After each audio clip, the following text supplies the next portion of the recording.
Thank you very much. Wow. What a nice visit this was. Inspirational visit, I have to tell you. I'm a fan. I'm a big fan.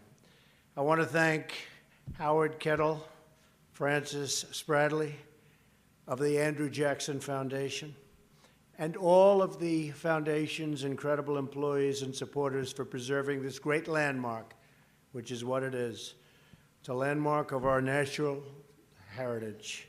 And a special thank you to Governor Bill Haslam and his incredible wife, who we just rode over together, and Senators Lamar Alexander and Bob Corker, two great friends of mine, been a big, big help, both incredible guys. In my address to Congress, I look forward to 9 years to the 250th anniversary of American independence. Today, I call attention to another anniversary, the 250th birthday of the very great Andrew Jackson.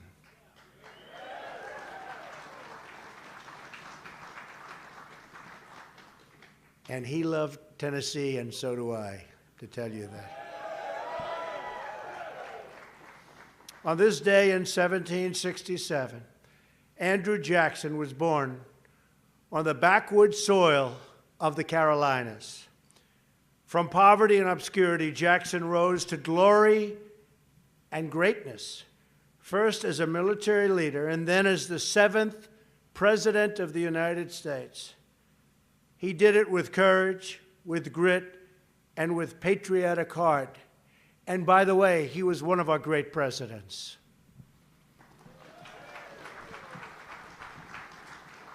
Jackson was the son of the frontier. His father died before he was born. His brother died fighting the British in the American Revolution. And his mother caught a fatal illness while tending to the wounded troops. At the age of 14, Andrew Jackson was an orphan. And look what he was able to do. Look what he was able to build. It was during the Revolution that Jackson first confronted and defied an arrogant elite. Does that sound familiar to you? I wonder why they keep talking about Trump and Jackson, Jackson and Trump. Oh, I know the feeling, Andrew. Captured by the Redcoats and ordered to shine the boots of a British officer, Jackson simply refused. The officer took his saber and slashed at Jackson, leaving gashes in his head and hand that remained permanent scars for the rest of his life. These were the first and far from the last blows that Andrew Jackson took for his country that he loved so much.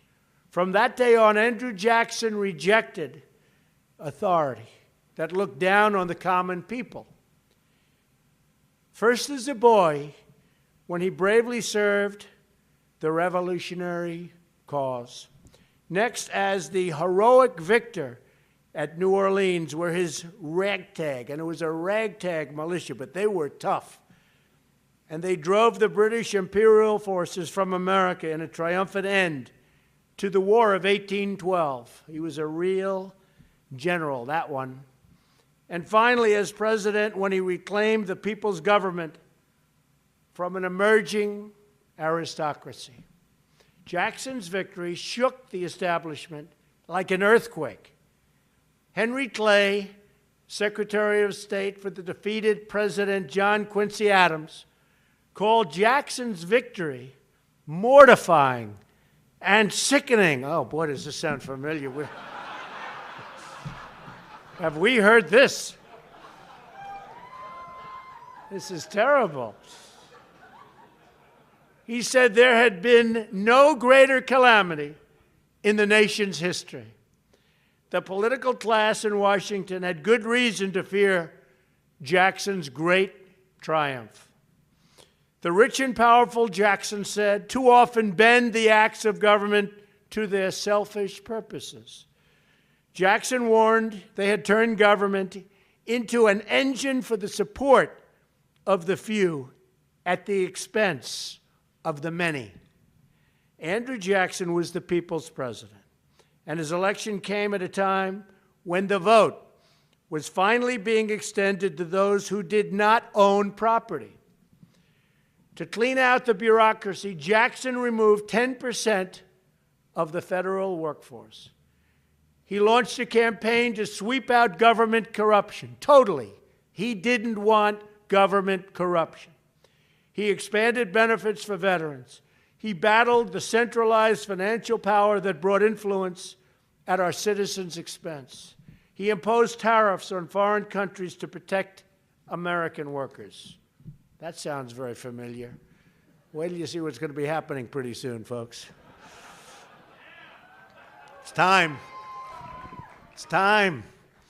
Andrew Jackson was called many names, accused of many things, and by fighting for change, earned many, many enemies.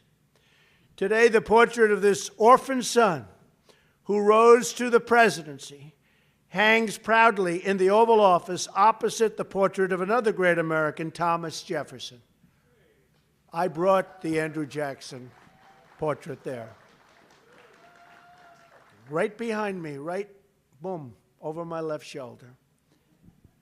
Now I'm honored to sit between those two portraits and to use this high office to serve, defend, and protect the citizens of the United States. It is my great honor, I will tell you that.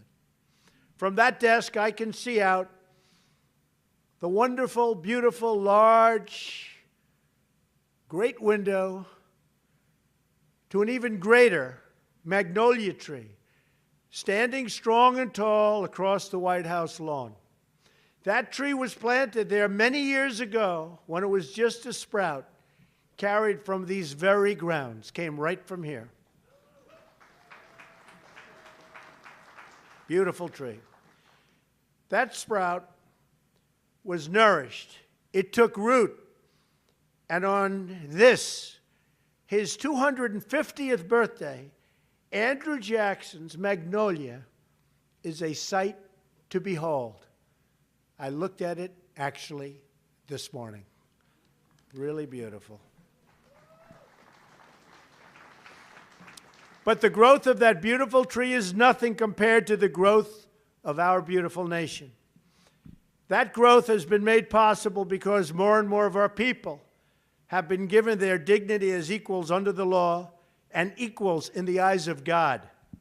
Andrew Jackson was a military hero and genius and a beloved president.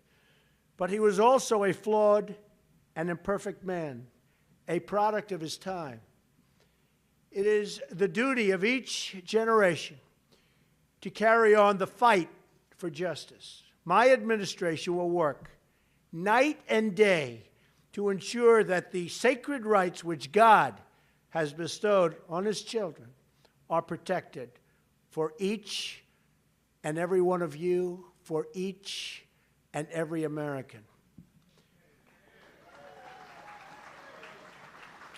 We must all remember Jackson's words that in the planter, the farmer, the mechanic, and the laborer, we will find muscle and bone of our country.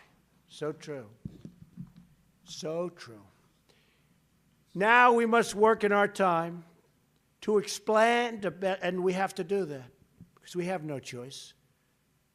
We're going to make America great again, folks. We're going to make America great again.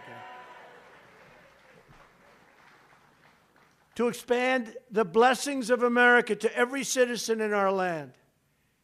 And when we do, watch us grow. Watch what's happening. You see it happening already. You see it with our great military. You see it with our great markets. You see it with our incredible business people. You see it with the level of enthusiasm that they haven't seen in many years.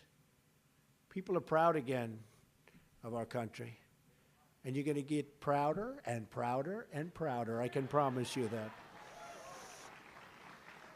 And watch us grow. We will truly be one nation with deep roots, a strong core, and a very new springtime. of American greatness yet to come. Andrew Jackson, we thank you for your service. We honor you for your memory.